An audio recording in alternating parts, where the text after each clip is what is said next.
Hi ಎಲ್ಲೋ friends, ಎಲ್ಲರೂ ಹೇಗಿದ್ದೀರಾ? ಎಲ್ಲರೂ ಚೆನ್ನಾಗಿದ್ದೀರಾ ಅಂತ ಅಂದ್ಕೊಂಡಿದ್ದೀನಿ. ನಾನು ಕೂಡ ಚೆನ್ನಾಗಿದ್ದೀನಿ.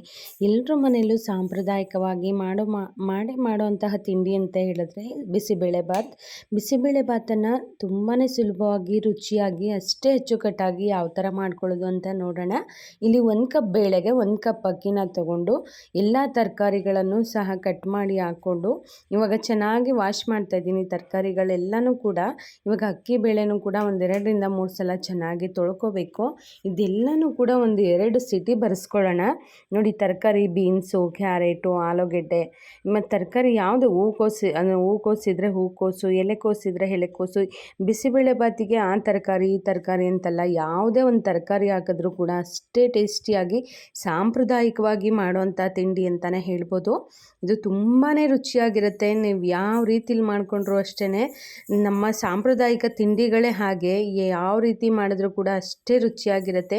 ಮಾಡೋವಂಥ ಮನಸ್ಸಿರಬೇಕು, ಮಾಡುವಂತಹ ಒಂದು ಇದು ಕೈ ಇರಬೇಕು ಅಂತಲೇ ಹೇಳ್ಬೋದು. ಅಷ್ಟೇ ತುಂಬಾ ರುಚಿಯಾಗಿರುವಂತಹ ಒಂದು ಬಿಸಿಬೇಳೆಬಾತ್ ಅಂತಲೇ ಹೇಳ್ಬೋದು. ನೋಡಿ, ಎಲ್ಲನೂ ಈರುಳ್ಳಿ, ಟೊಮೆಟೊ, ತರಕಾರಿಗಳು, ಬೇಳೆ ಹಾಕಿ ಎಲ್ಲನೂ ಹಾಕಿ ಒಂದು ಸ್ವಲ್ಪ ಅರಿಶಿನ ಪುಡಿ, ಹಾಗೆ ಸ್ವಲ್ಪ ಉಪ್ಪನ್ನು ಹಾಕಿ 1-2 ವಿಷಲ್ ಬರೆಸ್ಕೊಳ್ತೀನಿ. 2 ವಿಷಲ್ ಸಾಕಾಗತ್ತೆ. ಬೇಕು ತುಂಬಾ ಮೆತ್ತಗೆ ಬೇಕು ಅನ್ನೋರು 3 ವಿಷಲ್ ಕೂಡ ಬರೆಸ್ಕೋಬೋದು. ನೋಡಿ, ಇದೆಲ್ಲನೂ ಹಾಕಿ 1-2 ವಿಷಲ್ ಬರೆಸ್ಕೊಳ್ತೀನಿ. ನಾನು ಹೇಳಿದ್ನಲ್ಲ, ಸಾಂಪ್ರದಾಯಿಕವಾಗಿ ಪ್ರೀತಿಯಿಂದ ಮಾಡಿರೋಂಥ ಯಾವುದೇ ಅಡುಗೆ ಆಗಿರ್ಬೋದು, ತುಂಬಾ ಇಷ್ಟಪಟ್ಟು ತಿನ್ನೋವಂತಹ ಅಡುಗೆಗಳಾಗಿರುತ್ತೆ. ಹಾಗೆ ತುಂಬಾ ರುಚಿಯಾಗಿರುತ್ತೆ ಅಂತಲೇ ಹೇಳ್ಬೋದು. ನೋಡಿ, 2 ವಿಷಲ್ ಕೂಡ ಬರೆಸ್ಕೊಂಡು ಪಕ್ಕಕ್ಕೆ ಆರ್ಲಿಕ್ಕೆ ಇಟ್ಟಿದ್ದೀನಿ. ಇವಾಗ ಒಂದು ಬಾಣಲಿನ ತೊಗೊಂಡು ಅದಕ್ಕೆ ಸ್ವಲ್ಪ ಎಣ್ಣೆನ ಹಾಕ್ಕೊಳ್ತಾ ಇದ್ದೀನಿ. ಸ್ವಲ್ಪ ಎಣ್ಣೆ, ತುಪ್ಪ ಎರಡನ್ನೂ ಕೂಡ ಹಾಕ್ಕೋಬೋದು. ನಾನಿಲ್ಲಿ ಎಣ್ಣೆನೇ ಬಳಸ್ಕೊಳ್ತಾ ಇದ್ದೀನಿ. ಎಣ್ಣೆ ತುಪ್ಪ ಹಾಕಿದ್ರಂತೂ ಸಖತ್ತಾಗಿರುತ್ತೆ. ಮೇಲೆ ತುಪ್ಪ ಹಾಕಿದ್ರೂ ಅಷ್ಟೇ ಚೆನ್ನಾಗಿರುತ್ತೆ. ಎಣ್ಣೆ ಕಾದ ನಂತರ ಸ್ವಲ್ಪ ಸಾಸಿವೆ, ಸ್ವಲ್ಪ ಜೀರಿಗೆ, ಸ್ವಲ್ಪ ಕರಿಬೇವಿನ ಸೊಪ್ಪು, ಸ್ವಲ್ಪ ಜಜ್ಜಿರುವಂಥ ಬೆಳ್ಳುಳ್ಳಿ ಹಾಕ್ಕೊಂಡು ಚೆನ್ನಾಗಿ ಇದನ್ನು ಎಣ್ಣೆಯಲ್ಲಿ ಫ್ರೈ ಮಾಡ್ಕೊಳ್ಳೋಣ. ಎಣ್ಣೆಯಲ್ಲಿ ಫ್ರೈ ಆಗೋದ್ರಿಂದ ತುಂಬಾ ಚೆನ್ನಾಗಿರುತ್ತೆ. ಈ ಥರ ಎಣ್ಣೆಯಲ್ಲಿ ಫ್ರೈ ಮಾಡ್ಕೋಬೇಕು. ಬೆಳ್ಳುಳ್ಳಿ ಘಮ ಬರ್ತಾ ಇದ್ರೇ ಗೊತ್ತಾಗುತ್ತೆ ನಮಗೆ ಎಷ್ಟು ಚೆನ್ನಾಗಿ ಫ್ರೈ ಆಗಿದೆ ಅಂತ. ಇವಾಗ ನೋಡಿ, ಬೇಯಿಸಿಟ್ಕೊಂಡಿರೋಂಥ ತರಕಾರಿ, ಅನ್ನ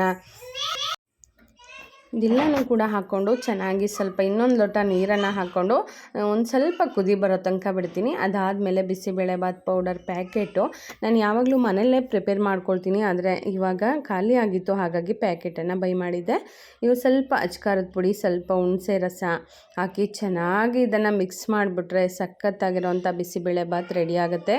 ತುಂಬಾ ಇಷ್ಟ ಆಗುವಂಥ, ಮಕ್ಕಳಿಂದ ಹಿಡ್ದು ದೊಡ್ಡವರಿಂದ ಹಿಡ್ದು ಎಲ್ರಿಗೂ ಕೂಡ ಇಷ್ಟ ಆಗುವಂತಹ ಒಂದು ರೆಸಿಪಿ ಅಂತಲೇ ಹೇಳ್ಬೋದು. ಸ್ವಲ್ಪ ಬೆಲ್ಲನ ಹಾಕ್ಕೊಳ್ತಾ ಇದ್ದೀನಿ. ಬೆಲ್ಲ ಹಾಕಿದ್ರಂತೂ ಟೇಸ್ಟು ತುಂಬಾ ಚೆನ್ನಾಗಿರುತ್ತೆ. ಎಷ್ಟು ಸಾರಿ ತಿಂದ್ರೂ ಕೂಡ ತಿನ್ನಬೇಕು ಅಂತ ಅನಿಸುತ್ತೆ.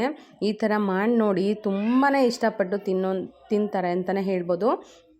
ನೋಡಿ, ತರಕಾರಿಗಳ ಜೊತೆ ಅನ್ನ ಬೇಯ್ತಾ ಇದ್ರೇ ಒಂದು ಒಳ್ಳೆ ಘಮ ಬರ್ತಾಯಿತ್ತು ಬಿಸಿಬೇಳೆಬಾತ್ ಅಂತಲೇ ಹೇಳ್ಬೋದು. ಇದಕ್ಕೆ ಮಿಕ್ಸ್ಚರ್ ಇದ್ದರೆ, ಸೇವಿದ್ರೆ ಅಥವಾ ಬೂಂದಿ ಕಾಳಿದ್ರೂ ಕೂಡ ಹಾಕ್ಕೊಂಡು ತಿನ್ಬೋದು. ಖಾರ ಬೂಂದಿ ಇದ್ದರೆ ತುಂಬಾ ಚೆನ್ನಾಗಿರುತ್ತೆ ಅಂತಲೇ ಹೇಳ್ಬೋದು. ನೋಡಿ, ಇದನ್ನು ಒಂದು ಕುದಿ ಬರೆಸ್ಕೊಂಡ್ರೆ ಸಾಕು, ಸಖತ್ತಾಗಿರುವಂಥ ಬಿಸಿಬೇಳೆಬಾತ್ ರೆಡಿ ಆಗುತ್ತೆ. ನೋಡ್ತಿದ್ರೇ ತಿನ್ನಬೇಕು ಅಂತ ಅನಿಸುತ್ತೆ, ಅಷ್ಟು ಘಮ ಬರ್ತಾ ಇರುತ್ತೆ ಬಿಸಿಬೇಳೆಬಾತ್ ಪೌಡ್ರದ್ದು. ಇದು ಸಾಂಪ್ರದಾಯಿಕವಾಗಿರುವಂತಹ ಒಂದು ತಿಂಡಿ ಅಂತಲೇ ಹೇಳ್ಬೋದು. ಇದನ್ನು ಲಕ್ಷ್ಮಿಗೆ ಪ್ರಿಯವಾಗಿರುವಂತಹ ತಿಂಡಿ ಅಂತಲೇ ಕೂಡ ಕನ್ಸಿಡ್ರ್ ಮಾಡ್ತಾರೆ. ಖಾರ ಪೊಂಗಲ್ಲು, ಗೂಡನ್ನ ಮತ್ತು ಬಿಸಿಬೇಳೆಬಾತ್ ಇದಿಷ್ಟೂ ಕೂಡ ಲಕ್ಷ್ಮಿಗೆ ಪ್ರಿಯವಾಗಿರುವಂತಹ ಒಂದು ರೆಸಿಪಿ ಅಂತಲೇ ಹೇಳ್ಬೋದು. ನೋಡಿ, ಎಷ್ಟು ಚೆನ್ನಾಗಾಗಿದೆ ಅಂತ. ಒಳ್ಳೆ ಪರಿಮಳ ಕೂಡ ಬರ್ತಾಯಿತ್ತು. ಬಿಸಿಬೇಳೆಬಾತ್ ಮಾಡಿದ್ರೇ ಗೊತ್ತಾಗುತ್ತೆ, ಮನೆಯೆಲ್ಲ ಘಮ ಘಮ ಅಂತಿರುತ್ತೆ, ಅಷ್ಟು ಚೆನ್ನಾಗಿರುತ್ತೆ ಅಂತಲೇ ಹೇಳ್ಬೋದು. ನೋಡಿ, ಇವಾಗ ಎಲ್ಲನೂ ಕೂಡ ಒಂದು ಕುದಿ ಬರೆಸ್ಕೊಳ್ತಾ ಇದ್ದೀನಿ ಅಷ್ಟೇ. ನಾನು ಈ ಹದದಲ್ಲಿದ್ದರೆ ಸಾಕಾಗುತ್ತೆ. ತುಂಬ ಮೆತ್ತಗೆ ನಿಮಗೆ ಅನ್ನ ಬೇಕು ಅಂತ ಹೇಳಿದ್ರೆ ನಾನು ಹೇಳಿದ್ನೆಲ್ಲ 3 ವಿಷಲ್ ಕೂಗಿಸ್ಕೊಂಡ್ರೆ ಸಾಕು. ನನಗೆ ತರಕಾರಿ ಎಲ್ಲ ಬಾಯಲ್ಲಿ ಸಿಗಬೇಕು, ಚಪ್ಪರಿಸ್ಕೊಂಡು ತಿಂತಾ ಇದ್ದರೆ ಬಾಯಲ್ಲಿ ನೀರು ಬರಬೇಕು, ಆ ಥರ ಇದ್ದರೆ ಚೆನ್ನಾಗಾಗುತ್ತೆ. ಎಲ್ಲರಿಗೂ ಒಳ್ಳೆಯದಾಗಲಿ, ಶುಭವಾಗಲಿ. ಧನ್ಯವಾದಗಳು.